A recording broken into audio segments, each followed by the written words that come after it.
Today, we are coming to you with another Baseball Strong. And you know something? Where are we coming from today?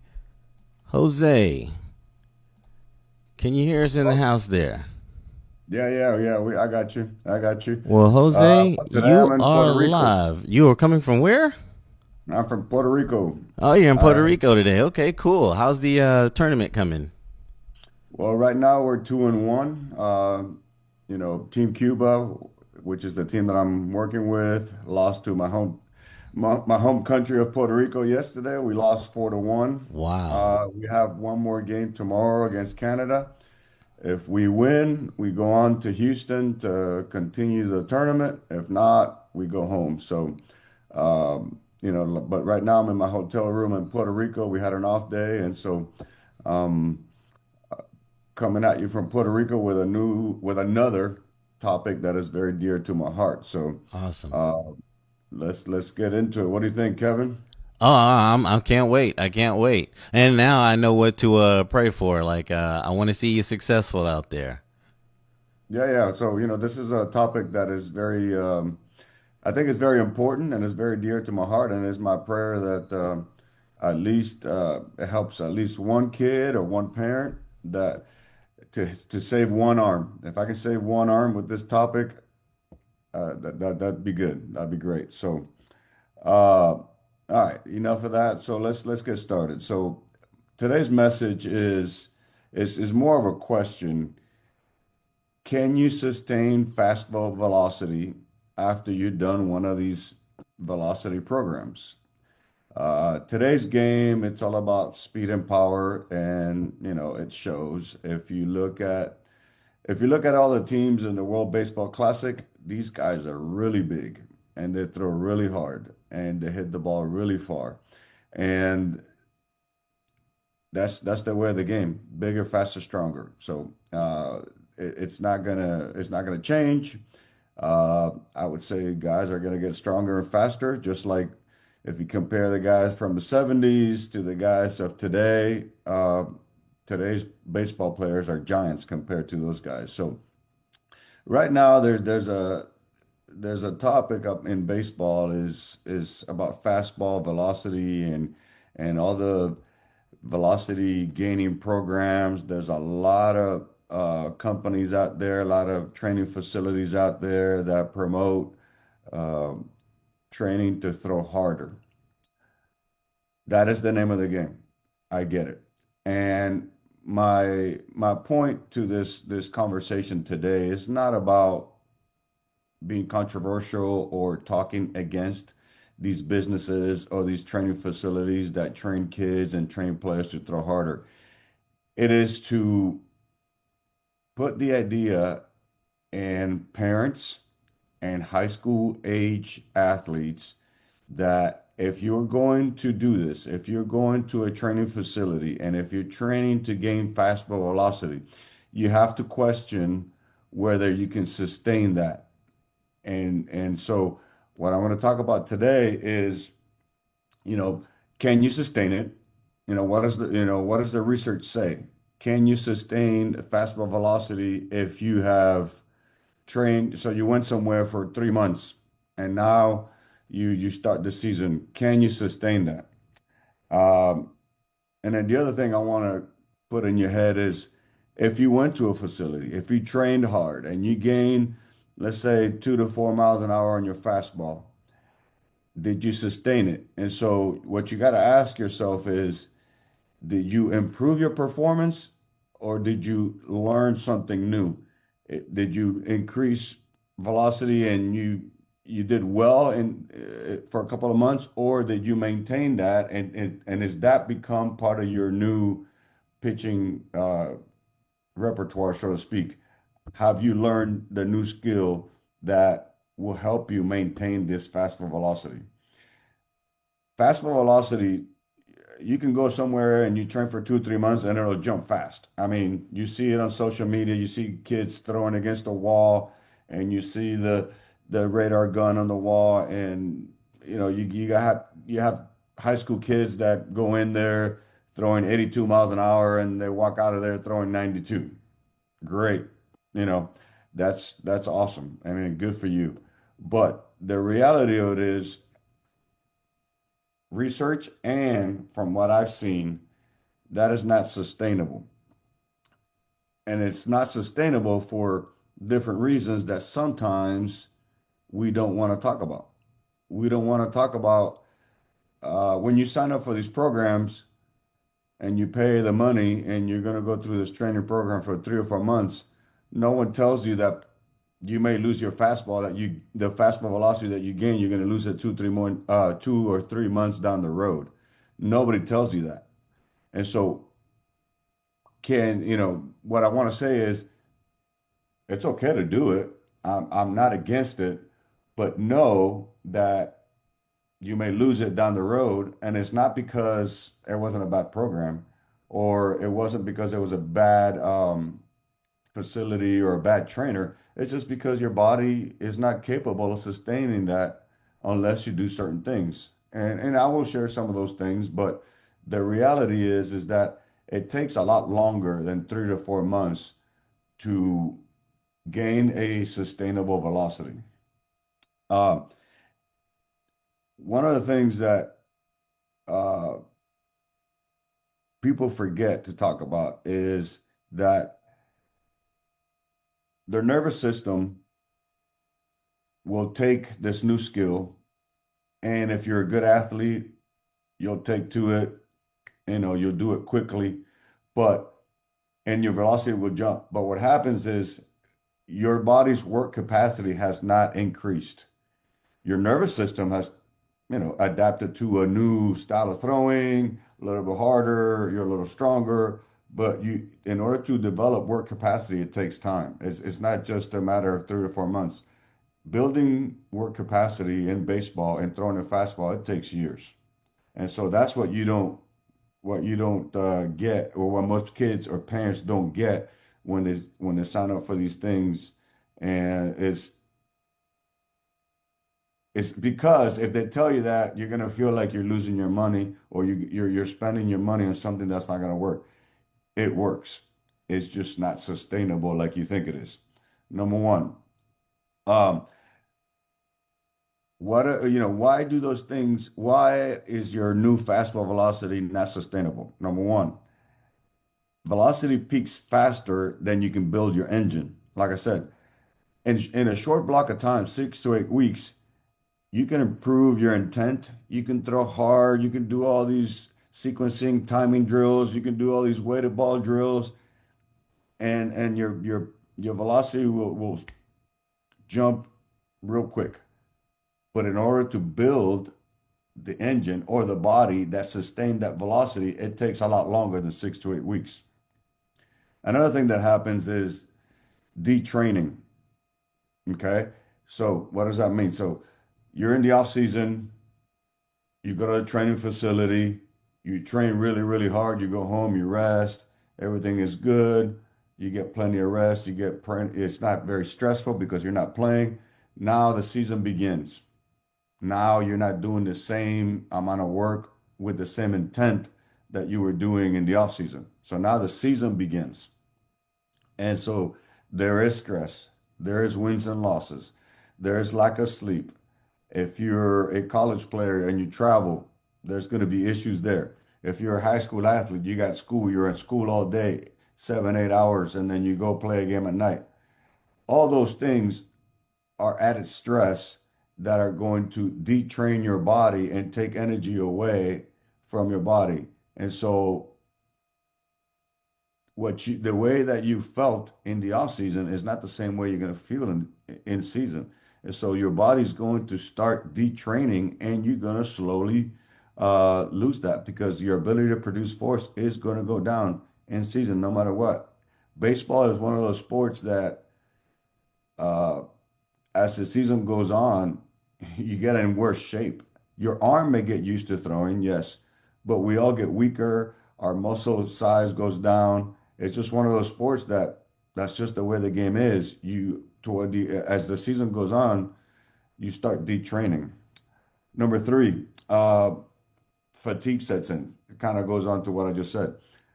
The amount of work goes up. So Off season, you weren't doing anything, maybe just throwing bullpens. Now in season, so you're starting to throw 3 innings, then you start throwing 4 innings, then 5 innings, and so on and so on. So as the season goes on, your workload goes up. So unless you're really, really diligent with your nutrition, with your sleep, with your recovery, you're going to start fatiguing. So your ability to manage the workload is going to go down. The body is very, very smart. The body is really not going to talk to you and say, hey, you know what? You're throwing too hard. We're going to take some time off. The body will start slowly protecting itself and kind of start pulling back, putting on the brakes. And your intentions of throwing really, really hard, the body's going to start trying to protect itself and it's going to draw back a little bit and it's going to self-regulate and it's going to start pulling back on that. And then you're going to notice, oh, wait a minute, I'm not throwing as hard. Well, because the body's trying to protect itself. It's not going to let you do more than you're capable of doing.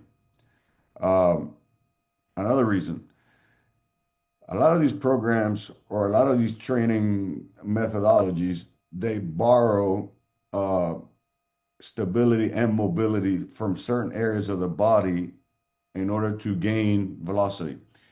There are many studies, there are some studies of people that I personally know that when you go through these weighted ball programs and these fastball velocity programs, some of the reasons why you gain velocity is because you gain external rotation at the shoulder. You need a certain amount of external rotation. You need a little bit of uh, added rotation so you can get back there and load more so you can throw the ball a little harder. But eventually, that extra mobility and stability that you're sacrificing could cause you problems down the road. And eventually, like I said, the body's going to self-regulate. It's either going to stop you or break. Uh, the other part is it's a trade-off. If you're well, let me say it this way. Every athlete is risking their body. The body is constantly, um, I'm sorry, we're putting our bodies at risk every time we do something. When we throw the ball, when excuse me a second, my computer is just beginning to send messages. Can you hear me, Loud and clear. Kevin? Yes, sir. Loud and clear. Can you hear me? Jose, can you hear me? Anyways, um, every time we play a sport, we risk our bodies. And so when we throw a baseball, every time you throw a baseball, you're risking your shoulder. So you gotta tell yourself how far am I willing to go? How much do I want to expose my body or risk my body to gain the fastball velocity that I think is going to get me to the next level. So it's a trade-off. And always remember, the harder you throw, the lesser your pitching capacity. That's why in the big leagues nowadays, starters only go 4 to 5 innings because they throw so hard. It's not like the old days where pitchers would go complete games all the time and 7, 8 innings because they weren't throwing that hard. But nowadays they're throwing so hard that they can't sustain that level of intensity for that long. Um, One of the reasons why there's people don't talk about this is because there's not a lot of research about how sustainable is this new gain velocity. Number one of the reasons there's no studies about that because professional baseball players are not going to risk their bodies for research. I experienced that as a professional strength coach. Uh, Guys don't want to be part of research. Number two, every research study that's been done is it's always been on how much velocity can I get? How fast can I get it? No one ever does a study after the fact. All right, I went through a training program. How how long was I able to sustain that fastball? Was it 3 months, 6 months, a year? Most studies, I have one here that one study did a post program 6 to 15 weeks after their velocity gaining program. So honestly, one of the reasons why people don't talk about this, there's not a lot of research, but there's a lot of research that if you do certain things in a period of 6 to 8 weeks, you're gonna gain velocity, and it's gonna make you feel good, and perhaps you make the team or you take it to the next level. But no one ever does any studies on how long does that last. But what I'm seeing and what everybody's seeing is that this fascination with fastball velocity is causing a lot of injuries. I mean, it's all over the news all the time. If you open up social media, somebody's always hurt. So and so hurt themselves yesterday. Uh, he went to this place and he trained really, really hard and he was getting better. Now he's throwing 100 miles an hour and now he's hurt. Well, guess what he's not doing? He's not pitching. So again, my point to this conversation is not to criticize these facilities. Everybody needs training. Everybody is looking for an edge. Everybody's looking for technology that helps them uh, go through sound and progressive programs. But I just want to warn you, buyer beware. You get into this, you're risking injury. And so, um, one of the things that research does say that perhaps gives you a chance to survive, to survive this epidemic of injuries is you have to commit to year-round training. That does not mean that you throw hard all year round. That doesn't mean that you can't take a few weeks off of throwing or a month or two of throwing. That's not what I mean. But if you want to gain velocity and if you want to maintain it, it's not a 6 to 8 week program and then I play the season and then now I throw harder than I did the year before. It's a commitment. You got to commit to training your body, constantly being able to listen to your body. Your lifestyle has to change. If you really, really want to have a healthy shoulder, you have to train all year round. Otherwise, the body is going to self-regulate and it's going to go back to its previous state. So you have to commit. Uh, Number two, you gotta learn to measure your workload. One of the things that I firmly believe you the athlete, you yourself, you are responsible for your health, not the trainers, not the doctors, not the strength coaches. The athlete is the one that is most responsible for their health. Because nowadays there's no excuse to not have information. Right now, there's no excuse to not have a trainer or not to be able to find someone reputable that can help you with your program. To me, there's no excuse. So as an athlete, you have to learn how to self-regulate, how to modify, how to adjust, how to measure your workload. You got to be able to tell yourself, okay, I'm a little sore today. I'm going to get extra treatment. I don't feel very good today. I'm going to get a little extra sleep. Hey, I don't feel good today. I want to make sure that I drink plenty of water. Lately I haven't been eating good, so maybe I need to clean up my diet. So you have to be able to monitor yourself because no one is going to do it for you. No one knows what you feel except for you, the athlete. So you got to learn how to manage your workload. Another thing too about throwing is, or about when you're trying to improve some sort of athletic skill, you have to do it with intensity. You have to do it with max effort. Max effort, I'm gonna try to say this, it's like medicine. You have to have the right dosage. So for example, if you go to the doctor and he tells you you need to take this medicine once a day, 10 milligrams a day for 3 weeks, if you miss that, if you don't take the right dosage, the medicine is not going to do the right thing. So max effort throwing is like a dosage. You can't do it every day. You can't do it all year round, but you can plan ahead and have days where today is a max effort day. I'm going to throw at a certain distance, at a certain percentage of intensity, and then I'm going to recover tomorrow. Tomorrow I'm going to back off, and then next week I'm going to do this X, Y, Z. So in order to throw hard, I mean, in order to maintain velocity, you have to throw hard. It is what it is.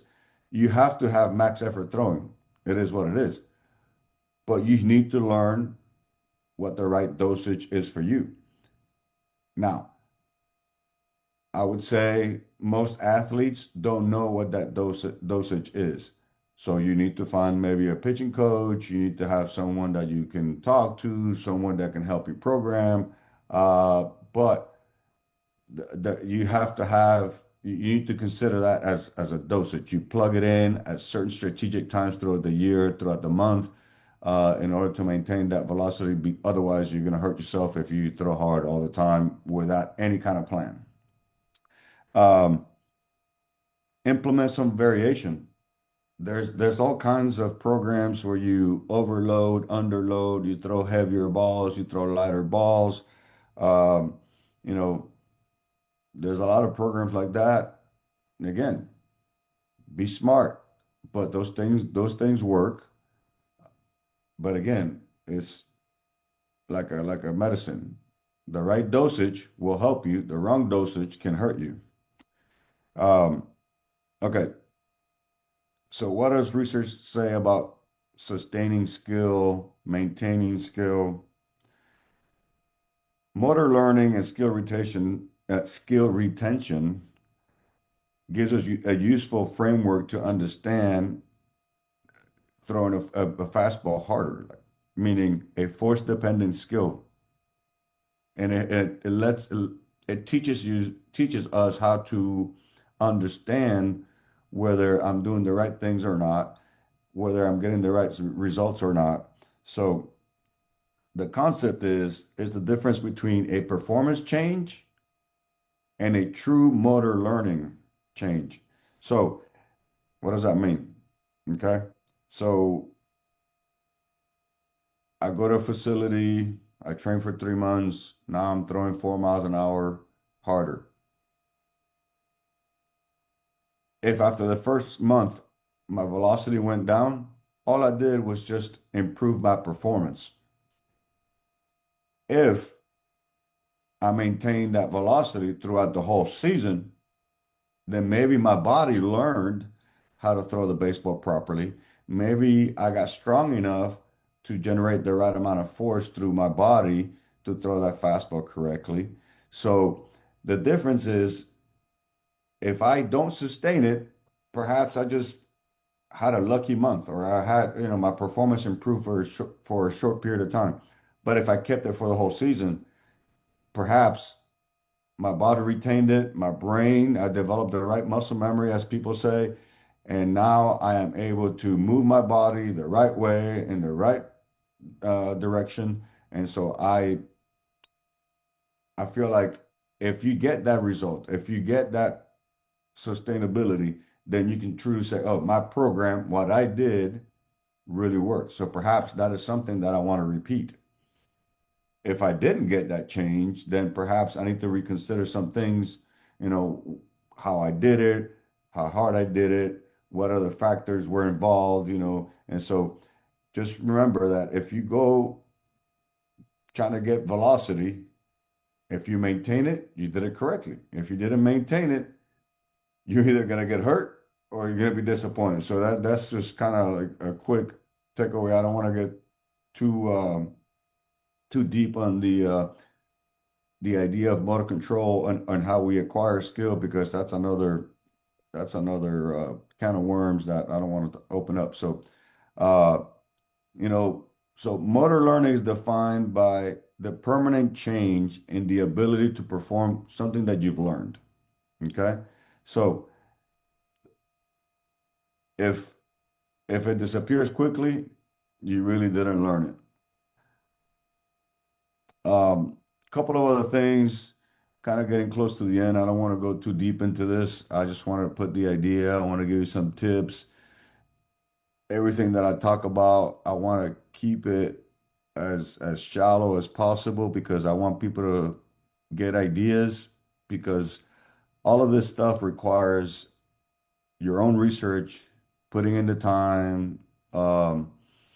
And baseball's not easy. Baseball's not easy, and it requires a lot of effort on everybody's part. But in my opinion, if you want to be a good baseball player, the athlete, or perhaps the parent together, you guys got to do a little research. Um, couple of things just to keep in mind. Um, when you're trying to gain velocity,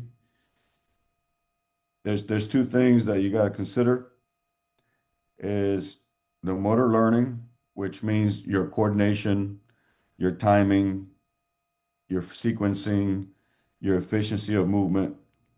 And the other part of that is the physiological capacity, meaning force production, tendon stiffness, power output, elastic energy. In layman's terms, what does that mean? Motor control is coordination. Did you learn the skill? Can you coordinate the movement? Does it look graceful? Um, you know, just like a foal comes out of a mare. The foal is falling all over the place. That's not graceful. But after time, it starts walking smoothly, and next thing you know, you got a stallion. So think about the motor learning as coordination. And physiological capacity means can you produce force? Are you strong? Do you have the strength to produce that graceful, efficient movement? Uh, so again, when it comes to maintaining, sustaining a fastball, it's it can be a very complicated process if you don't think about it the right way. But at the very least, think about two things: coordination and strength. Let's just kind of keep it at that. Um, in closing, a couple things I want to throw out there as I get ready to close. So next time, I'd like to discuss a few things that I know I have seen many good players do and guys that really threw hard, guys that maintain their work capacity over the years is you got to get strong. Your lower body, you need to learn how to produce force. Number two, you got to learn how to rotate your upper body, your lower body in a sequence, and it's got to be efficient, but it has to be fast. And then number three is your mechanics, your sequencing, your timing. Each body part has a step. There's usually for the best players out there. There's always some outliers, some guys that are weird, but for the best guys, there's always a very common sequence in the way they move, the way they throw the baseball, the way they swing the bat. All right. In closing, gaining velocity is part of the game. So I'm not downplaying it. You need it. You want to make it to the next level, you got to throw hard. Uh, but the reality of it is, not everybody survives the these programs. So if you choose to do a velocity program, choose wisely, do it responsibly. This is Jose Vasquez for Baseball Strong. Thank you for listening. Take care.